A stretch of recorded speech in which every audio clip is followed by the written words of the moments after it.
Your way at some point, we talked briefly last night about the instructions that you received post-war regarding the concentration camps in Nuremberg. Could you explain a little bit about what the directive was?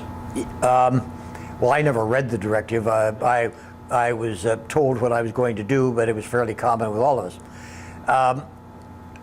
It's my understanding that it basically stemmed from General Eisenhower, and they wanted to, and a lot of others wanted to be sure that the horrible sights in the concentration camps and so forth were in the memories of a lot of people, so there'd be lasting memories of them. And there were constant requirement for soldiers to go on up and visit these camps.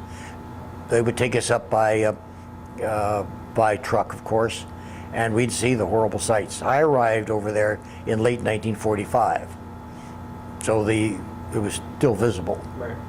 And it was, for a young person who had really never been out of this country, to see not just the destruction, but the horrors brought upon largely the Jewish folks in these camps, just was extraordinary.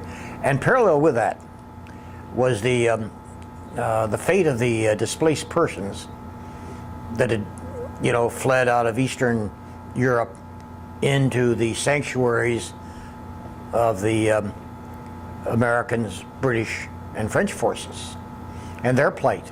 Right. We were forced to return those people to the Soviet forces. And it was a shock. I was just a 20-year-old kid. It was a shock because we ran those camps. And they're principally in Germany, right? The displaced camps? Germany and Austria. Austria, Yeah. Were you placed there at all, or was it just I was in Austria. Austria? My first assignment when I went overseas was surprisingly enough into Austria, who just accidentally had the Americans were under my father's command at that time. So there may have been some connection there, but Yeah. But I was there. You find your way to Nuremberg at some point. I did indeed. All of us, almost all of us, particularly in the leadership, young officers were asked to go on up to Nuremberg. And I went up twice, for that matter. We had read a great deal about it, all during the war, about the terrible things that had taken place.